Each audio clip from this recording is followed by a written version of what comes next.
Ahí veo la cara en la ¿Cómo comer galletas en Instagram? ¿Ahí se ve la pantalla? Recién se veía, ahora no. Ahí está, ahora sí. ¿Sí? Bueno, Sí, sí se ve. el tema... Ahora te dice la Flor que la esperemos. Acaba de mandar. ¿La Ahora, Flor Flor no está vaya ahí? conectando. Sí, banquen, dice. Pero sí se ve divino ahí.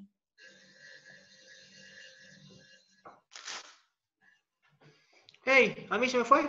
¿Se me salió? A ver. Si estás con nosotros, te estamos viendo. Ahí está.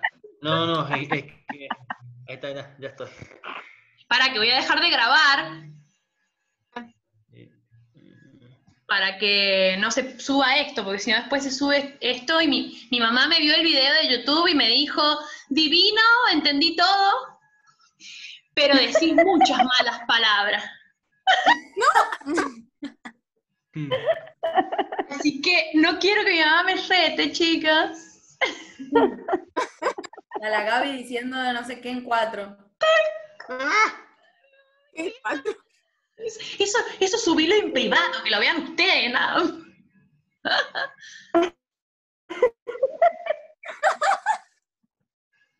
Chicos, me parece que se va a seguir grabando esto, no sé cómo Claro, sea. que empezaron así, seguro que no le conoce.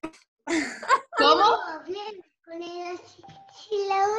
cuando empezaron en el video anterior, en esa posición, no, sí, seguro que no la conoces, empezaron todo eso en el video. ¡Claro! No me imagino a tu mamá. No, pobrecita. Bueno, yo digo que empecé. Dale. ¿Se ve bien? No sé quién soy yo, pero yo digo que empecemos. Me imagino que se van a ir uniendo. Bueno, vamos a hablar ahora de el embarazo cronológicamente prolongado y su implicancia, digamos, en las conductas obstétricas que nosotros tomamos. Sobre todo el objetivo que yo tenía planteado para esta clase era que nos estandarizáramos en el cuidado de los embarazos cronológicamente prolongados y pautar así algunas prácticas basadas en la mejor evidencia que hay, digamos, disponible ahora en la actualidad. Para eso, este es un médico obstetra llamado Valentine, que ya en el año 1902 él había puesto de manifiesto que es muy importante conocer la edad gestacional porque la prolongación del embarazo se asocia con mayor riesgo tanto materno como perinatal. Entonces, para definir un embarazo de término, lo definimos como una gestación entre 37 y 42 semanas, es decir, entre 259 días y 294 días. Y un embarazo prolongado son aquellos que son mayores a 42 semanas o más de 14 días de la fecha probable de parto.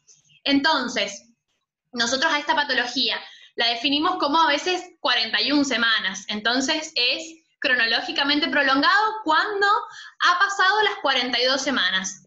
Si no ha pasado las 42 semanas, no se lo define así como lo definen, digamos, los libros de obstetricia.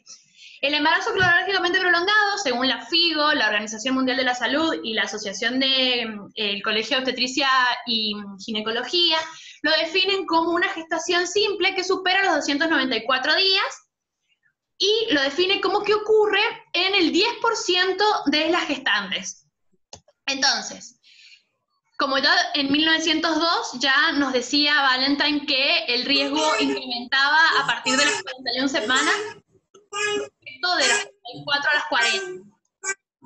Este incremento de riesgo sugiere que entonces el término cronológicamente prolongado debería cambiarse por 41 semanas, deberíamos modificarlo. Y un médico francés llamado Stamilo consideró que el embarazo prolongado debía ser definido entonces como aquel que superaba las 41 semanas, no las 40, porque si se ve que el riesgo aumenta a partir de las 41 semanas, tendríamos que definirlo como cronológicamente prolongado hasta ahí.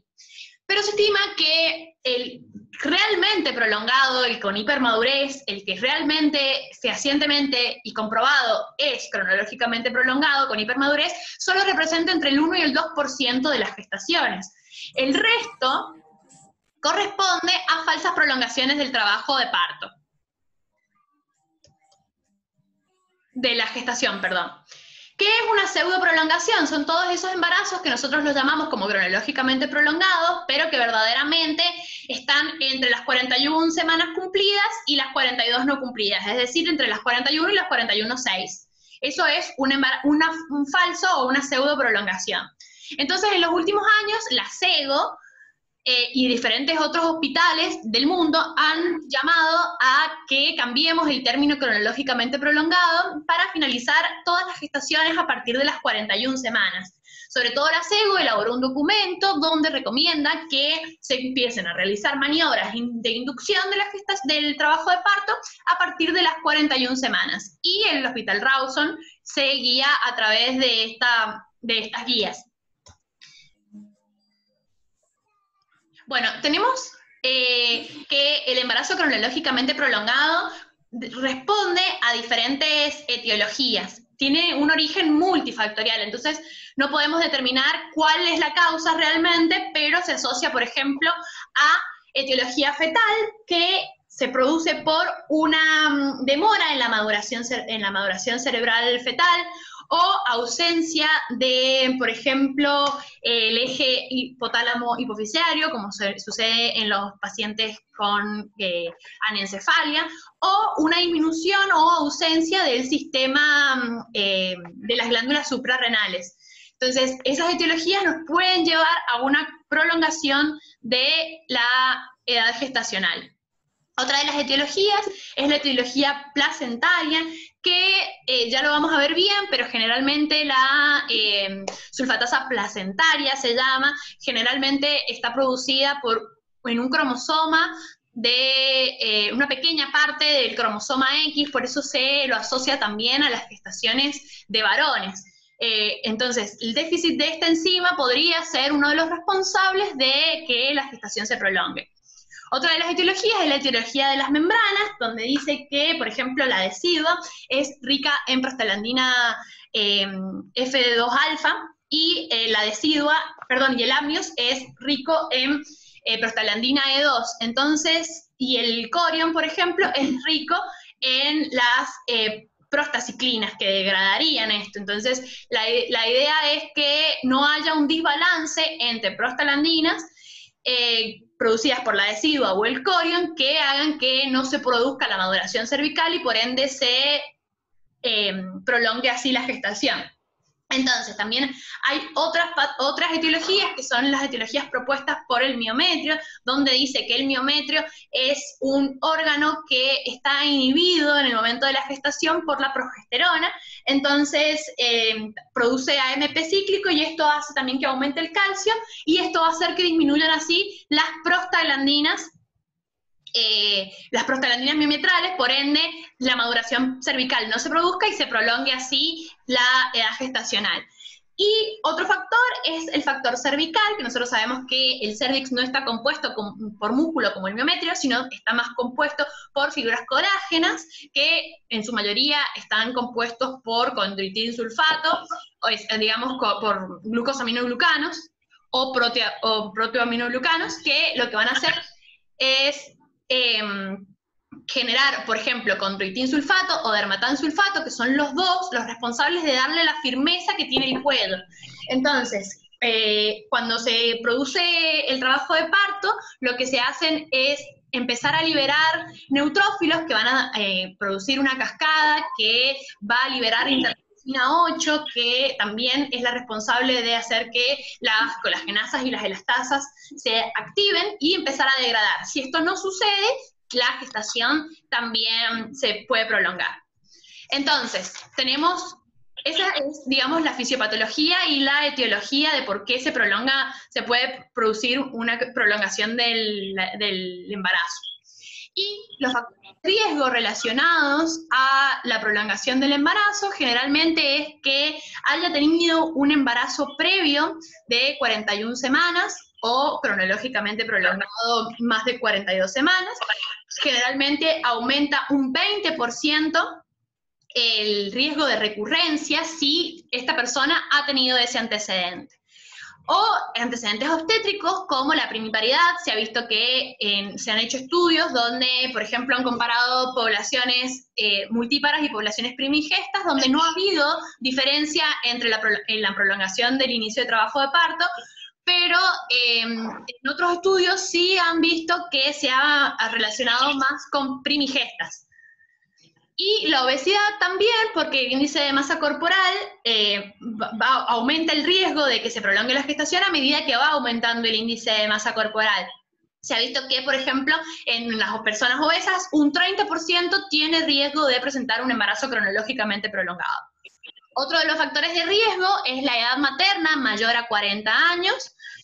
La alteración, como habíamos visto, de la sulfatasa placentaria, que habíamos dicho que estaba ligada al cromosoma X, entonces generalmente se la relaciona a gestas de varones, porque tienen solamente uno de los cromosomas, tienen solamente un cromosoma X, entonces si ese gen está lesionado o está mutado y no funciona como tiene que funcionar, se produce el déficit de esta enzima y está ligado esto a una prolongación del embarazo.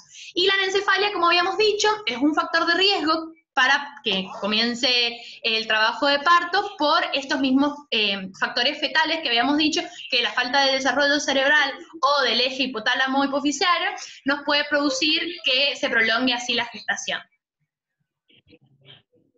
Bueno, yo les había puesto esta guía, que es una guía de Canadá, la cual se basó la maternidad de la Sardá para proponernos ciertas recomendaciones sobre el actuar nuestro cuando presentemos un caso de un embarazo cronológicamente prolongado.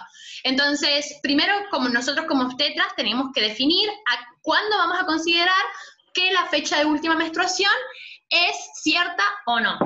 Entonces, en pacientes que presenten ciclos regulares, es decir, que no hayan estado en amenorrea o no tengan oligomenorrea, que su último periodo haya sido regular y recuerde la fecha, y que no tengan antecedentes de haber estado tomando o inyectándose o colocándose algún anticonceptivo hormonal ni 3 meses después de haber dado de mamar. Si eso se cumple, tomamos la fecha como cierta siempre y cuando tengamos que hacer el ajuste ecográfico. Como nosotros sabemos que el embarazo cronológicamente prolongado se asocia con aumento de la morbimortalidad tanto materna como neonatal, tenemos que saber que surge la idea de que la fecha de última menstruación no podía ser nuestro único parámetro para guiarnos sobre la datación de la edad gestacional. Entonces surge esto del ajuste ecográfico. ¿Qué quiere decir? Que nosotros vamos a tomar como cierta o incierta la fecha de última menstruación de acuerdo a las ecografías que tenga realizado durante todo el embarazo la paciente. Entonces tenemos la ecografía del primer trimestre, que vamos a considerar que la FUM es cierta si esa ecografía tiene una diferencia con la FUM de 5 días. 5 días nada más. La ecografía del segundo trimestre la vamos a tomar como cierta a la FUM si la edad gestacional se correlaciona con una diferencia de más o en menos 10 días. Y si, por ejemplo, la FUM nosotros la conocemos y tenemos solamente una ecografía del tercer trimestre, o sea, mayor a 24 semanas, vamos a considerar que esa ecografía es cierta siempre y cuando coincida en más o menos 3 semanas de la edad gestacional aportada por longitud femoral, nos dice esta guía. Ojo, que les he puesto eso subrayado porque les quiero recalcar eso. Y si la FUM es desconocida y una ecografía del tercer trimestre es lo único que tenemos, vamos a tomar la edad gestacional que nos da por longitud femoral. Entonces, si por ejemplo, si cualquiera de estas, ya sea de primero, de segundo o de tercer trimestre, nos da con rangos excesivos a lo que nosotros estamos considerando para tomarla como cierta, se toma la edad gestacional aportada por la ecografía más precoz que tengamos. Eso todos lo saben, yo sé que sí. Y este estudio nada más los traje como anecdótico porque es un estudio del año 2015, de Perú, que ellos hicieron un estudio con casos y controles y lo que buscaban relacionar era qué diámetro ecográfico era el que mejor se relacionaba para ellos con la datación de la edad gestacional. Y ellos vieron que en su estudio que la longitud femoral para ellos era un buen parámetro para datar la fecha de la edad gestacional. Pero nosotros nos vamos a guiar por las guías de la ISUOG que nos proponen, esta guía nos dice que la edad gestacional siempre va a ser 14 días después de la edad concepcional realmente. Y se correlacionan bastante los parámetros ecográficos del primer y el segundo trimestre con estas guías que son las... eso que ven en el borde inferior derecho, es un calendario, digamos, de un desarrollo embrionario propuesto por Carnegie, que son los estados de Carnegie. Entonces, cuando nosotros lo evaluamos ecográficamente, se correlaciona bastante con estos estadios que nos nombra Carnegie. Entonces, vamos a tomar cómo.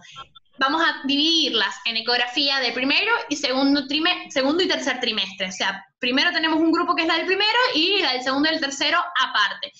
Entonces, en la ecografía del primer trimestre, el DMS, que es el diámetro medio del saco gestacional, es lo que podemos tomar para datar la edad gestacional en el primer trimestre. Pero si, por ejemplo, ya en esa ecografía nos aparece el embrión, el diámetro del saco no nos va a servir. Entonces, lo que vamos a utilizar para sacar la edad gestacional es la longitud cráneo-caudal o la longitud cráneo-rabadilla que sale, por ejemplo, en el Clínic de Barcelona, que es el LCR.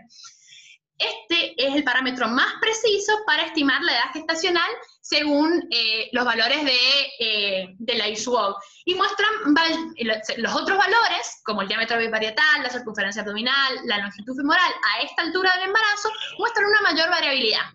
Entonces, ¿podemos confiar en la longitud cráneo-caudal? Sí, porque es muy precisa y nos va a variar con un margen de 5 días, que es lo que nosotros vamos a tomar para la FUM, para considerarla cierta o no.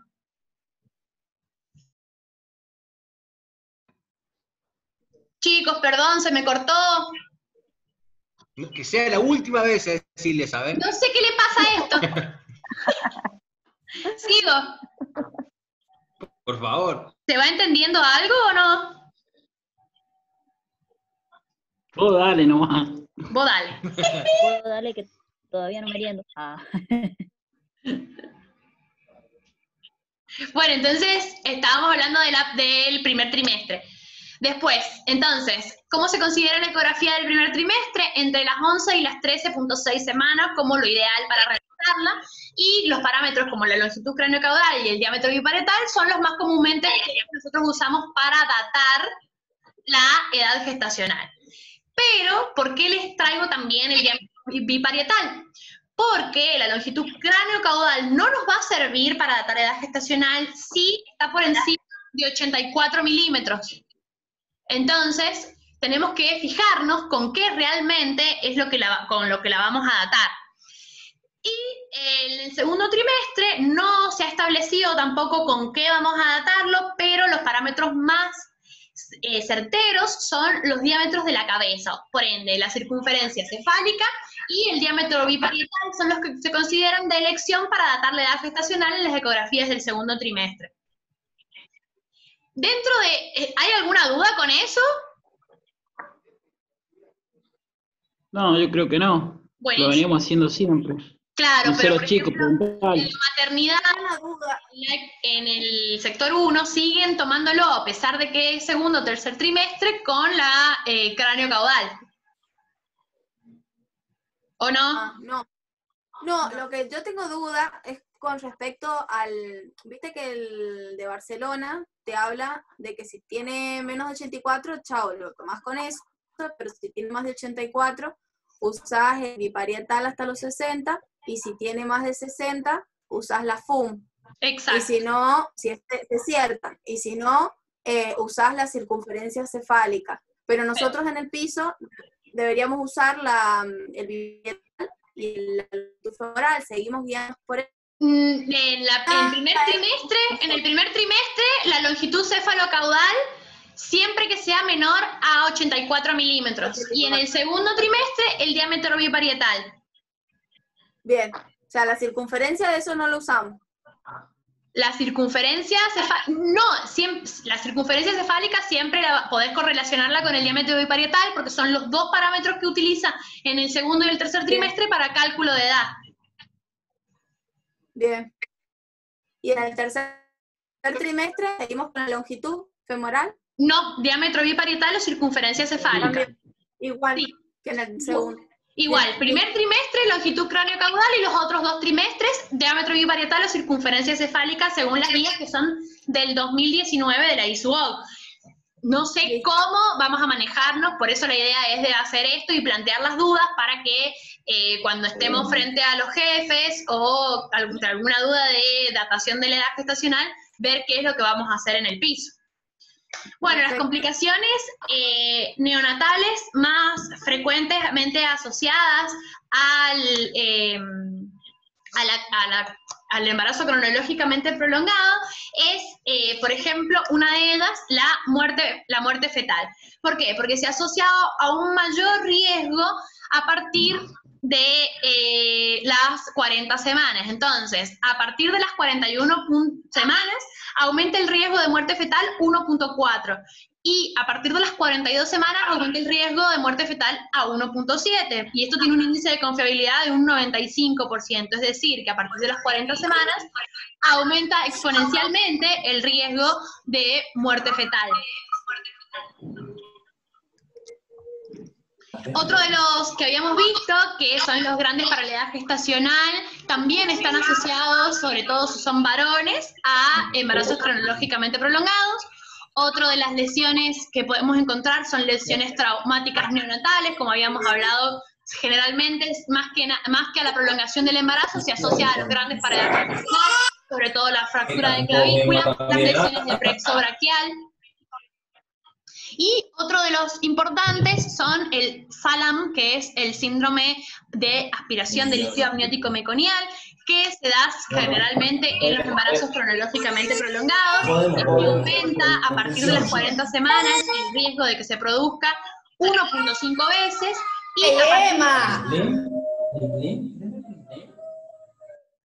y a partir de las 41 semanas el riesgo aumenta 2.2.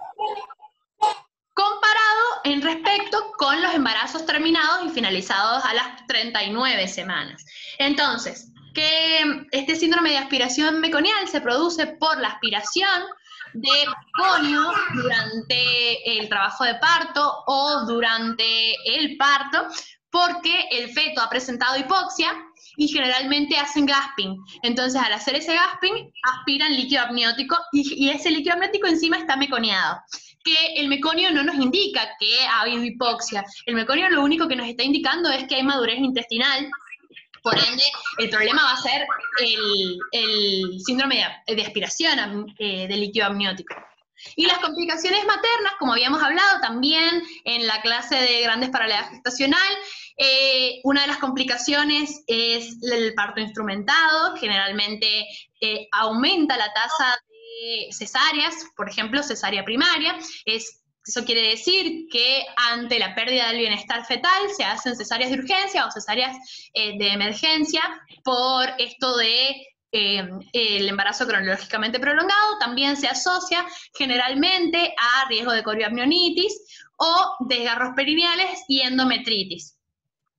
Entonces, ¿qué vamos a hacer según las recomendaciones de la Royal College y la COG? ¿Qué es lo que recomiendan? Es que como no hay estudios aleatorizados ni randomizados de cómo manejar los embarazos entre 41 y 42 semanas, lo que nos sugieren ellos son una serie de recomendaciones basadas en lo que ellos hacen y en sus evidencias. Entonces, lo que ellos nos recomiendan como para poder hacer un buen seguimiento de un embarazo de 41 semanas es una vigilancia fetal de la semana 41 con NST y valoración de ILA o bolsillo vertical máximo cada 48 horas hasta la finalización.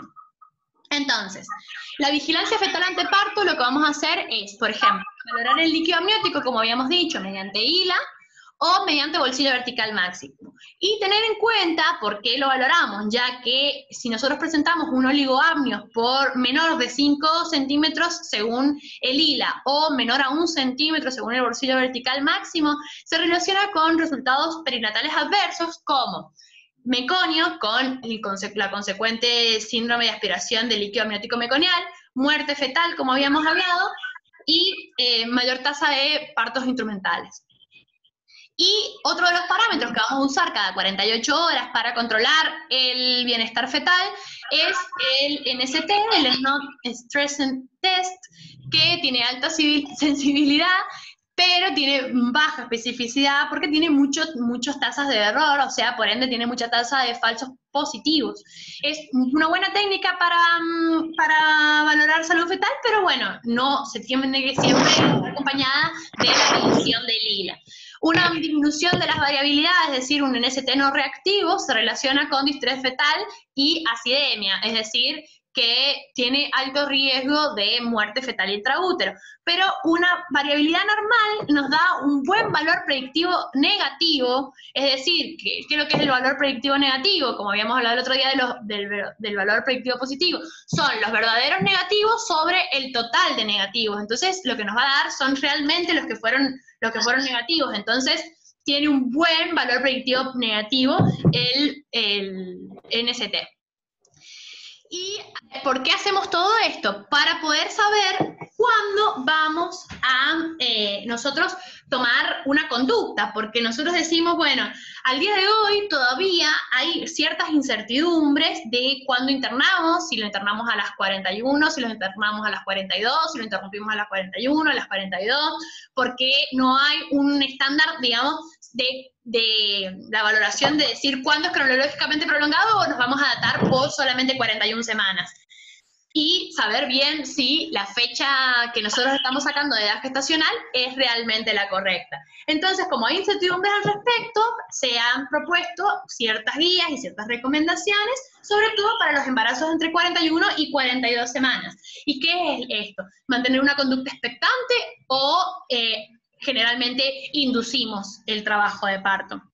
Y bueno, entonces lo que propone la maternidad de la Sardá, la CEGO, la COG y la Royal Medical de Obstetricia y Ginecología es comenzar con las maniobras de inducción al trabajo de parto, con la maniobra de Hamilton, y también se puede usar en este momento la maniobra, por ejemplo, de la colocación de una sonda Foley dentro del cervix. Esa la hemos usado, se usa poco, pero la maniobra de Hamilton es muy buena y sirve. ¿Cómo se hace? Siempre tiene que haber dilatación del cervix. Si no hay dilatación del cervix, no se puede realizar, pero lo que dicen como alternativa a esta maniobra, si no hubiese dilatación, es hacer un leve masaje sobre el cervix para poder empezar así a producir las cascadas correspondientes de las colagenasas y las elastasas para degradar así el cuello, las mismas colagenasas y elastasas que van a hacer que se produzca la maduración cervical. Entonces, se colocan los dos dedos dentro de la vagina, se localiza el cervix y se hace una rotación en 360 grados tratando de despegar las membranas con cierto riesgo. Por ejemplo, tenemos riesgo también de producir una coriamnionitis, una ruptura prematura de membranas, podemos producir una hemorragia de tercer trimestre por que hubiese una placenta previa o un acretismo no diagnosticado. Entonces hay que ser muy criteriosos a quién se las vamos a realizar. Y se les debería ofrecer a todas las pacientes la realización de esta maniobra a partir de las 38 semanas con el fin de poder a las 41 haber ya tenido hecha esta maniobra que se recomienda como inducción del trabajo de parto. Pero lo que tiene de negativo es que no es una maniobra rápida. Entonces, si nosotros necesitamos tomar conductas inmediatas, no es lo que nos recomiendan hacer así, sí, en un cuello que tiene 1 centímetro, 2 centímetros, una Hamilton. Sí, la podemos hacer, pero no es que nos va a funcionar totalmente en ese momento. Entonces, por eso se recomienda a partir de las 38 semanas comenzar a hacerla sistemáticamente para ver su resultado. Bueno, a partir de que hicimos las maniobras de Hamilton, las otras maniobras van a ser las maniobras de maduración cervical e inducción de trabajo de parto. La maduración cervical la vamos a hacer a partir de esta puntuación, que es el score de Bishop, que generalmente asocia diferentes estados del cuello. Yo había hecho una memotecnia que es ABCDP, porque la A es el apoyo de la cabeza sobre, digamos, dónde está la presentación, la B es el borramiento del cuello, la C es la consistencia, la D la dilatación y la P la posición del cuello. Es decir, si el cuello está posterior, central o anterior. Entonces, es importante determinar esta puntuación porque es la que nos va a guiar a qué es lo que vamos a pasar. Si el Bishop es desfavorable, lo primero que nosotros vamos a hacer es intentar hacer una maduración cervical con prostaglandinas. Y si el Bishop es favorable, un Bishop más de 4, lo que nosotros vamos a hacer es una inducción al trabajo de parto sin realizar maduración con prostaglandina, porque ya no es necesaria, y directamente pasamos a la infusión con oxitocina. Entonces, la maduración cervical la vamos a hacer con misoprostol a partir de las 41 semanas. Entonces, a toda paciente de 41 semanas se la va a internar en el sector 1, con un estricto control de los movimientos y la dinámica de la paciente. Le vamos a realizar un monitoreo 1 hora después de haber colocado las prostaglandinas, ya que puede presentar complicaciones, como nosotros sabemos, la hipertonía, también la policistolia, la ruptura uterina y el sufrimiento fetal agudo. Entonces, es muy importante elegir a quién le vamos a hacer la inducción y la maduración, dependiendo de las características de cada paciente. Entonces, ¿cómo administramos? Lo podemos hacer por vía oral o por vía vaginal, y se recomienda usar 25 a 50 microgramos cada 6 horas, un total de 4 dosis. Entonces, lo podemos, como habíamos dicho, usar tanto como vía oral, sublingual, vaginal, como ustedes prefieran, y tener en cuenta que al momento de que nosotros vamos a realizar la infusión con oxitocina, deberían haber pasado por lo menos 6 horas para evitar, de 4 a 6 horas, para evitar estas complicaciones que habíamos dicho, la policistolia, la hipertonía y el sufrimiento fetal agudo. Y la oxitocina es la droga con la que se realiza de elección la inducción del trabajo de parto. Su vida media es corta, dura unos 15 a 5 minutos, y su respuesta máxima empieza de 3 a 5 minutos. Generalmente se dice que se tendría que aplicar con bomba de infusión continua, pero por lo menos con una infusión lenta, que sepamos que está pasando a 7 a 8 gotas por minuto, nosotros nos quedamos tranquilos de que está pasando efectivamente. Y se debería controlar esa inducción cada 15 minutos hasta que esa paciente haya empezado trabajo de parto, es decir, que tenga las contracciones efectivas y que tenga un borramiento por lo menos de hasta 4 centímetros. Entonces, anterior a que pase eso, si nosotros estamos haciendo la inducción, hay que controlar cada 15 minutos hasta que esté la dinámica efectiva para empezar a borrar el cuello. Como decimos, la SARDA es la guía por la que básicamente nos hemos basado durante todo, se basa el Hospital Rawson, y nos hemos basado para esta charla. Y tenemos que saber qué es lo que habíamos dicho recién, cuando hay contraindicaciones para el parto y el score de Bishop, cuando no hay contraindicaciones para el, parto vaginal, y el score de Bishop es un score de Bishop menor a 4, primero maduramos. Si el score de Bishop es mayor a 4, ya podemos pasar directamente a la inducción del trabajo con oxitocina. Y en pacientes que tengan contraindicada, tienen 41 semanas, y tienen contraindicado el parto por vía vaginal, por ejemplo, alguien que tenga una cesárea anterior, directamente a esa paciente va a ir a una cesárea electiva y programada. Entonces, el algoritmo que nos propone la maternidad de la SARDA es siempre basarnos en la edad gestacional. Si la edad gestacional es una edad gestacional confiable, con una FUN conocida, es decir, que si en la primera ecografía no sobrepasa los 5 días y en la segunda no sobrepasa los 10, confiamos en la ecografía y nos da 41 semanas, la debemos internar. Ese es el protocolo que nosotros seguimos y que nos recomiendan. ¿Cómo la internamos? ¿Para qué? Para hacerle una maduración o una inducción al trabajo de parto. ¿Cómo la vamos a controlar? Con monitoreo y medición del líquido amniótico cada 48 horas. A esa paciente nos llega a dar un monitoreo no reactivo, nos llega a dar un oligoapnios, se debe decidir la finalización del embarazo. Pero, ¿cómo? Si el Bishop, habíamos hablado, es menor a 4, maduramos primero. Si el Bishop es mayor a 4, lo que hacemos es directamente una infusión con oxitocina, y si tiene contraindicado el parto por vía vaginal, una cesárea electiva. Y si la edad gestacional, por ejemplo, no fuese confiable, o la FUM no coincide con la ecografía, lo que vamos a hacer es tomar la fecha de la ecografía más precoz, y si fuese la más precoz, la que estamos haciendo en ese momento, que tiene las 41 semanas, la vamos a sacar con el diámetro biparietal.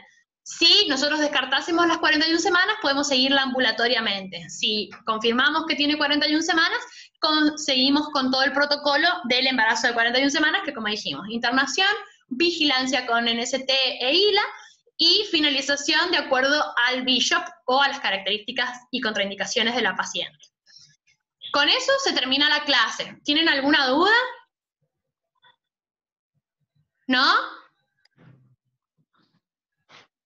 Yo en realidad de cómo nos manejamos nosotros, más que de lo que has dicho vos. Tal cual, Viste que- yo también. Hay como que a veces dicen, ay, le ponemos un MISOP y la bajamos hoy, sí o sí, o le ponemos un MISOP y le ponemos un MISOP mañana y vemos, como que a veces no pregunto porque me siento así como media bruta, pero no entiendo como en qué se basan No. para determinar. Es que eso es súper artesanal, básicamente, lo que están haciendo. Nosotros sabemos que a Ignorancia. partir de las 41 le podés colocar aparte, ¿quién le pone el MISOP cada 6 horas arriba? Nadie. Ah, Eso lo hacen por Es eso, más que nada. sobre todo por la Es comodidad. eso, más que nada, ¿no? Claro, porque tienen que hacer el monitoreo post-MISOP. Y como la Vos guardia acordate se que para queja, hacer una buena Y que maduración, encima la bajan, le ponen el tenés que MISOP y ponerle- le ponen la oxitocina junto. Le claro, hacen no, todo entonces te junto. hace una policistolia y pasas a una cesárea, o sea, porque no es un buen manejo directamente lo que están haciendo. Entonces, vos, si vos tuvieses un 41 semanas, decidí bajarlo a las 41. Lo bajás madurado, cuando has madurado ya, como te lo dice, tenés que madurarlo con 25, 50 gramos, microgramos de prostaglandina cada 6 horas. Y nadie se los pone cada 6 horas. ¿Quién está poniendo un sopa cada 6 horas? Porque no tenés nadie que lo controle. Si se hiciera una buena maduración, no tendríamos tanta tasa de parto instrumental Área. por fracaso de la inducción. ¿Cuántas inducciones fracasadas hay? Pero ¿realmente fueron una inducción? ¿Realmente la controlaron cada 15 minutos a la infusión con oxitocina para ver si funcionaba? A veces no sucede eso, entonces es más que nada comodidad. No es una buena inducción, digamos, la que estamos haciendo, ni una buena maduración. Entonces les quería hacer un caso clínico. ¿Quieren que pasemos a eso? Vale. Buenísimo, entonces. Bien. El caso clínico es una paciente de 41 años, 3 gestas, tiene 2 partos normales, el peso fetal de sus hijos, que es un varón y una nena, la nena de 3 kilos 780, el varón de 4 kilos 50, y ella personalmente tiene un índice de masa corporal de 35. Quiero que me digan ustedes qué factores de riesgo encuentran para embarazo cronológicamente prolongado. La edad, Todos. la obesidad, el antecedente macrosómico. El que no tiene como factor de Y que riesgo es tiene no es un primigesta. sexo, y que tiene un bebé de sexo masculino, que tiene el índice de masa Claro. corporal mayor a 35. Bien, esta Los gesta no otros sabemos qué bebés, es ¿con todavía, cuántas no sabemos si es semanas varón o mujer. nacieron? En eso no, Es verdad. pero el anterior era un varón de 4 kilos 50. Claro, el anterior. Claro, exactamente. Entonces viene ella y nos dice que su FUM es del 21 del 8 del 2019. La calculamos para hoy y nos da 41.1 semanas. La FUM. Listo, entonces la interno a la paciente, ¿o no? No tiene Sí, eco. No, pero la tiene eco. eco. Sí, sí tiene eco. Sáquenle la fecha con la eco. Sí, y los otros partos, ¿con cuántas semanas nacieron? Los No, niños no tengo ese también dato. Ah, Han sido supuestamente normales todos. No han tenido que inducirla ni no madurar. prolongados con él. No se cagó. ¿Cuántas semanas la primera eco? Pero semanas es. Son las semanas de la primera eco. 12.2. Está Ya está calculado. No, no linterna. Dale, vale. 40, justo. Bueno, 40 puntos. Entonces, Yo sí la interno. Yo sí la interno porque No tengo la 41 interno. años. paciente. No, ¿La internás o no? porque No. Yo sí. el trimestre tiene que hacer una diferencia de 5. Perfecto, Sí, no se pero interna eso esta es la- paciente, es control Muy bien, ambulatorio. Luchi, muy bien, Si la Luchi. paciente nos Mirá. hubiese dado 41,6, sí la internamos porque realmente estamos confirmando que su FUM es cierta y que su ecografía es confiable para la FUM. Ahí sí la interno, pero con 40 semanas a esa paciente lo que tendrían que haber hecho es un buen seguimiento obstétrico durante el embarazo y decirle realmente estas son tus semanas. Si vos tenés 40 semanas, le descartaste la FUM y le dijiste, mirá, tenés una semana más para esperar. Si en esta semana no pasó nada, porque ella tiene los factores de riesgo para hacer un cronológicamente prolongado, bueno, sí te acepto que la internemos la semana que viene.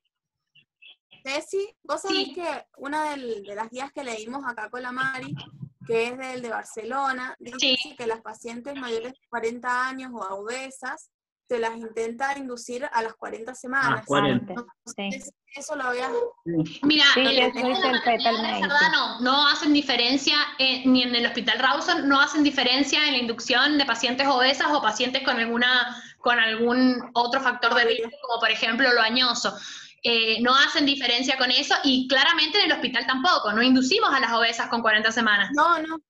No, por eso te preguntaba En las guías, si lo aplicarlo o no. No, ni en las del Rodal ni las de la COG recomiendan eso. Y nos hemos basado básicamente en esas guías, que son las con las que está basada la maternidad de la Sardá. Y el Hospital Rawson está basado en las guías de la maternidad de la Sardá. Entonces, vamos a tomar a las 41 semanas la internación, siempre y cuando la edad funcional de la datación haya sido correcta.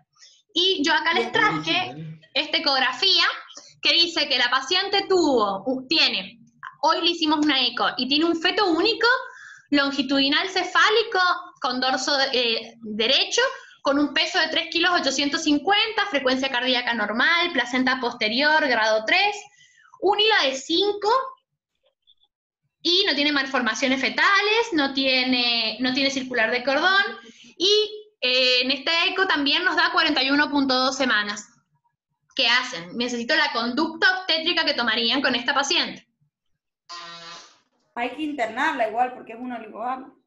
No, porque tiene 5 de hila, está normal. Sí, pero Ah, te el recomiendo límite. a partir de 5. A partir de 5 la tenemos que internar y comenzar Y con hacerle ¿qué? monitoreo. Monitoreo y medición de hila cada 48 horas. Porque también se ha visto que en los cronológicamente prolongados están asociados también a RCIU. Entonces, también hay que hacerle un Doppler porque si nos da RCIU, a la paciente hay que finalizarla, ya sea o por inducción, con estricto control y monitoreo del perfil biofísico fetal, y o por cesárea, dependiendo de eso. Entonces, me gustó este caso traérselo porque si nosotros no tuviésemos esa ecografía que nos dice oligogamio, se va a la casa. Bien. Y en esta ecografía que se la hicimos y se la pedimos en ese momento, porque no tenía solamente esta primera, y dijimos, bueno, vamos a ver, porque me parece que la panza es grande, tiene un macrosómico anterior, no vaya a ser que también tenga algún problema Pensamos, le hicimos la ecografía y nos dio un oligoamnio. Ahí recién la internamos a la paciente. Bien. Y eso es todo. Creo que ahora hablé rápido y no me excedí. No, estuvo divino. Y tampoco puteaste. No, porque mi mamá no me deja. Y lo yo no me principal enojé. es que la Luchi no se enojó. No hubo conversación. Es que lo hice rápido para que no. Bueno, no sé Mirá, si la Luchi no se enojó, chao. si tienen alguna duda o alguna pregunta, alguna inquietud, algo para modificar, algo que quisieran agregar. No. ¿No? ¿La entendieron bien? Nos vamos a guiar todos por lo mismo, entonces longitud cráneo-caudal hasta el primer trimestre, luego de ahí diámetro biparietal o circunferencia cefálica, no longitud cráneo-caudal. No es lo que propone la ISUAB. Pero Bueno. propongámoslo nosotros en el hospital y preguntar qué es lo que quieren y qué es lo que quieren que nos guiemos, porque cuando vos se lo preguntás a alguien te dicen, y a mí me dijeron sí, longitud cráneo-caudal, pero no saben por qué. No, si hoy al Santi le habían dicho cualquier gansada, cómo percentilar una paciente. Sí, que está, yo Imagínate. lo iba a decir después, pero a vos te hubiese gustado, Ceci. Estaba bueno. Me lo explicó Usin. Ah, ¿cómo lo percentila? En realidad me dijeron una boludez que yo tenía que percentilar no con la edad gestacional que había calculado con la FUM o con la eco precoz, sino con la que me decía la ecografía. Obviamente ahí me iba a dar un percentil acorde porque era pequeño y bueno. Yo les dije, no, no es así. No, sí, me dijeron, tenés que hacerlo con eso. Bueno, listo, me quedé callado. Hoy la CIME fue percentilar la misma paciente porque le llamó la atención exactamente lo mismo que a mí me había llamado la atención. Y me dice el Tito, bueno, anda a hablar con Usin. Fui a hablar con Usin y me dice, no, tenés que percentilar con la edad gestacional calculada por ECO o por FUM. Lo calculamos y según el Clinic de Barcelona, la aplicación, tenía un percentil de 2, o sea que era una restricción. Pero me dice, no es una restricción. Y hay una pequeña parte en la ecografía, ¿viste? Entre todas las cosas que escribe, ¿viste? Que aparecen en la fotito, Sí. hay un percentil que se adapta mucho mejor a nuestro perfil biofísico Cultural, latinoamericano, digamos. Sí, que es el de William. Nosotros somos aparentemente un poquito más grandes que los europeos, o por lo menos los españoles, entonces por ese percentil era un percentil de 12. Era un casi pequeño para edad gestacional, pero no era una restricción. Bien. Entonces me dice, si vos te ibas por eso, deberíamos en una semana volver a hacer la ecografía, percentilarlo de nuevo, a ver si pasó a ser un pequeño. Bien, perfecto.